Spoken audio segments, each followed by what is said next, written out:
Peace be with you. Welcome to another episode of Adventures in Movies looks at dot dot dot.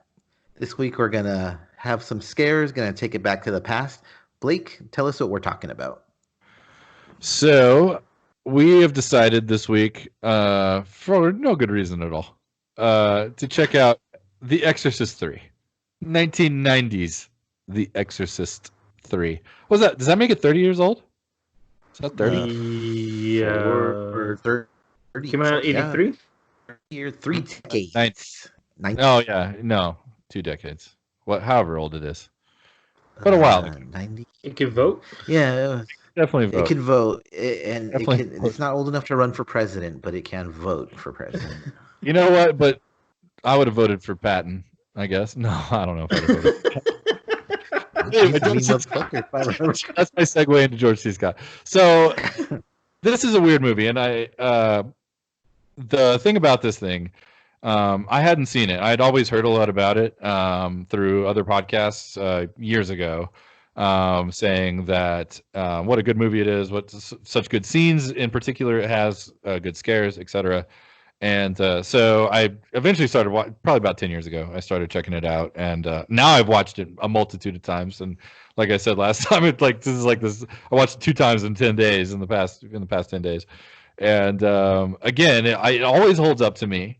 It's kind of a unique take. And like I said, George C. Scott of Patton fame. And what's the other? Dr. Strangelove. Dr. Strangelove fame. And he's like a grizzled detective in this, hardcore old school detective. And basically a brief synopsis is they forget about Exorcist 2. Just think about Father Karras and Max von Sydow and all the other stuff that happened in the first one. And so this one opens up with some priests getting murdered. And it kind of leads into kind of a contained, it kind of moves into this contained movie within this hospital that has a psychiatric ward in it. And there is who George C. Scott's character recognizes as Father Karras is locked up in one of these cells. And it's got all sorts of madness. I personally love this movie. But I think this might be the first time. Danny, you've seen it. Patrick, I know you've maybe the second or third time, maybe. But how did you How did you guys feel about it? Well, the first thing that I thought was when watching it was, and Danny mentioned it because we all watched it as together as you can watch movies nowadays. And Danny mentioned that it had like a 70s or 80s vibe. And then towards the end, he mentioned like, wow, this is like a modern movie. And that's exactly what, as we're watching the movie, it has this old school horror vibe to it. And then as it's going along, we've talked a lot about movies having a legacy and leaving an impression on future films. I'm surprised that this film doesn't get mentioned a lot nowadays by I kept thinking Hereditary because it has this slow burn to it.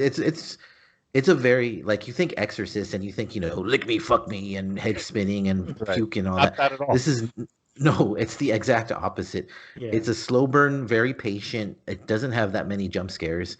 The opening is pretty crazy, and then there's some scenes here and there, and you have an old woman climbing on the ceiling. But that part's awesome. But that's like towards the end of the movie. Oh, That's like the last 15 minutes, I think. Okay, yeah. And no, it's a really slow build, and then in between there's all these amazing act like Brad Dourif, who Incredible. I know horror fans like they don't know who he is at all. He's only known for One Flew Over the Cuckoo's Nest, and he's never done anything with horror at all. But Brad Dourif? that's bad. I know, Chucky. I'm joking. Yeah, come on. I was like, More famously known for the bit part he played in One Flew Over the Cuckoo's Nest. yeah, Lord of the Rings. He was He warm did get an tongue. Oscar. Oh yeah, Yeah. he was.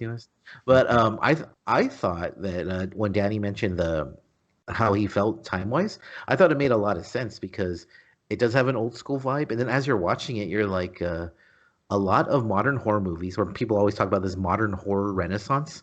They're talking about movies like The Exorcist 3, Right. which Very good kind point. of leads to a question that I had, like, why do you guys think this movie is so overlooked? Because it's obviously incredibly influential, No one. I've heard nobody talk about this except for Blake, who talks about it enough for everybody. But True. Go ahead, Danny. That said, go ahead, Danny. Well, I think this movie was itself kind of like a. I don't think it was commercially like well brought in, or like I don't think it was like well received at all.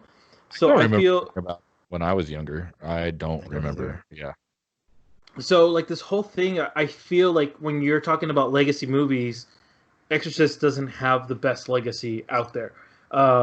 It has the very solid the first film, and then everything. Obviously Exorcist 2 was just like a fucking flop, and then we come into the third one, which I've never seen this film, and it plays like what we've seen with Midsummer. It plays like The Witch, like it's a slow burn, and we're gonna get everything kind of like given to us in a.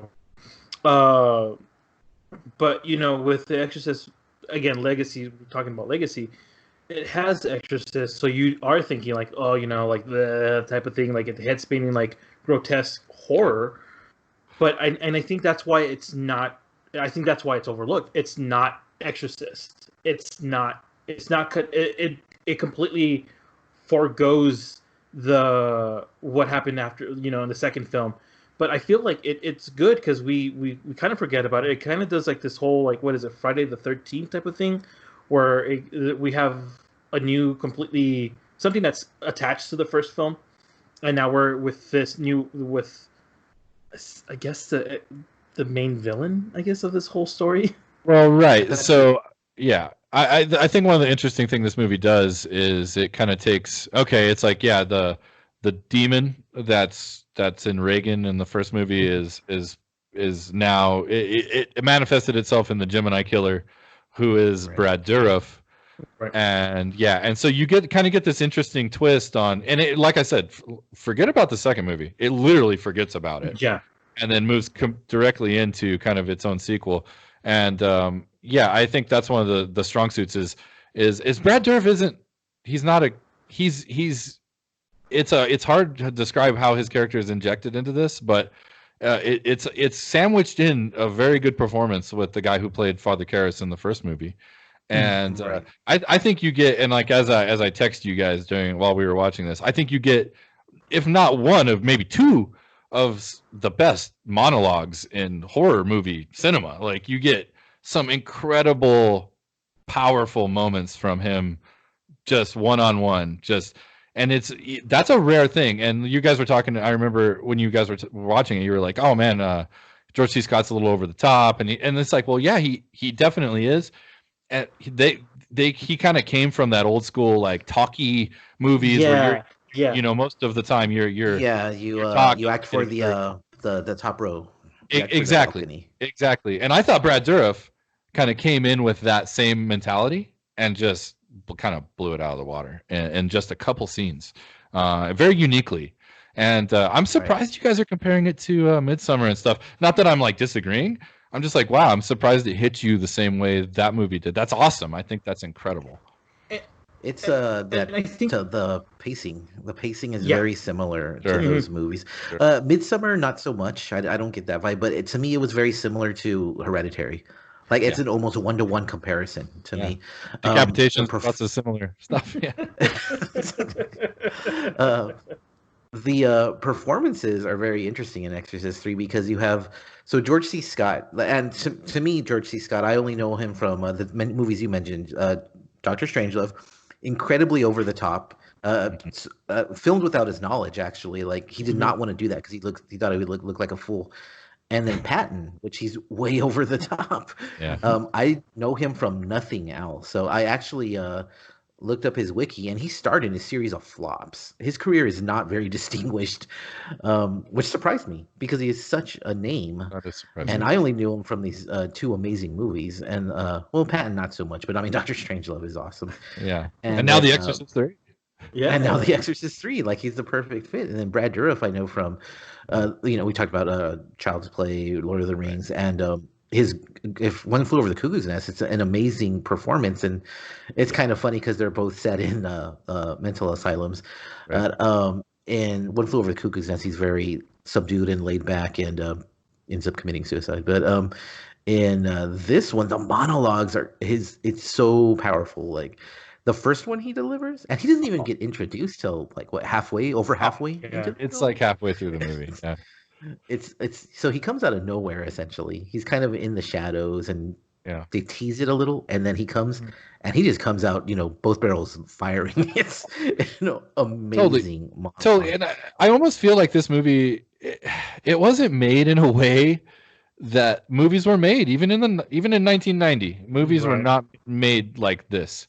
And I feel like the director took a huge risk in making it the way he did, William Peter Blatty, and to such great success. Like it works so well. I will say the beginning's confusing. Like you're kind of like, what's happening? Like priests are dying. Like okay, and so this guy fucking knows this guy, and so there's like but in that kind of slow execution, like you guys keep talking about, by the end you're like, holy shit. And then okay, so without spoiling, again, this movie's old, but we won't spoil it's older than some of the people listening to this, so. Definitely. Definitely. Kind of spoiler warning, but I mean, right, statute of limitations is passed. We're past that now. It's COVID. We're COVID. The very, very end of the movie, I've gone back and forth on it ever since I saw it the first time. The very last beat of the movie, I guess, without saying exactly what it is, how did you guys feel about the end? Very, very end. That's funny that I'll let you talk, Danny, because I cut you off last time. So go. No, that's fine. I feel that ending was not what I expected at all. We talk about like unexpected endings, especially on the podcast, but this one, I guess, for the title and how it goes, it's almost bittersweet. And I know it's saying bittersweet. It's not not a good taste in your mouth, but I enjoyed it. It was kind of like a party thing, and I was like, yeah, okay, it's almost perfect. It's just giving the main character so much, and especially like talking about like George C. Scott's like career, it's almost just like a man's man, like how he delivers it.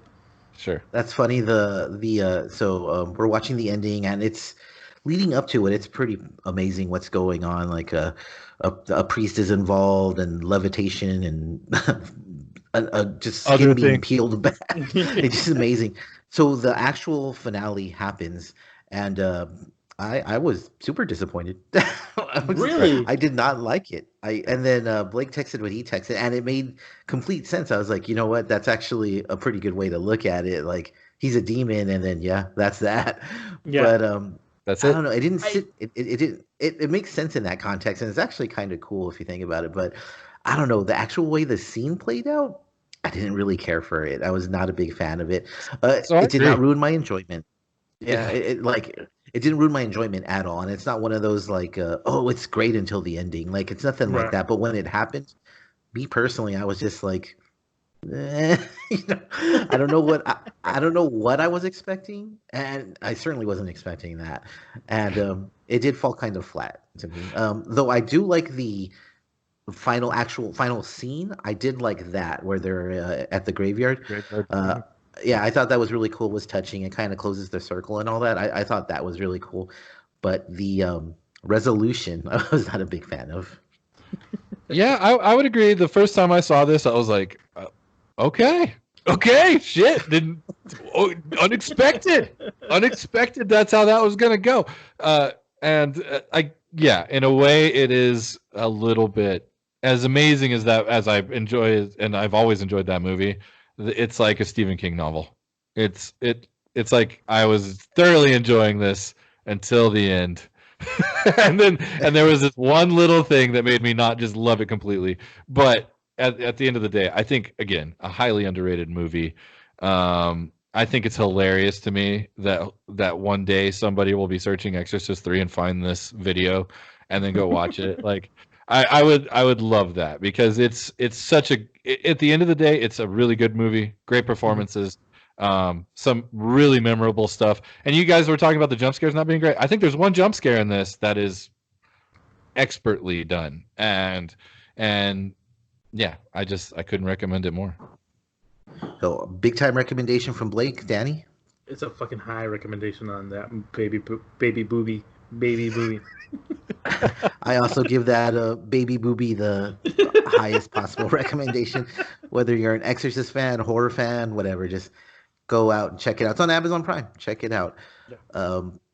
You ain't doing nothing else. You got nothing else at all. All you're doing is streaming stuff. So check out The Exorcist 3. You've probably already seen the first one. Don't even worry about the second one. You know what? I had a closing. Totally forgot it. I'll talk to you all again. Adios. Don't forget to like and subscribe.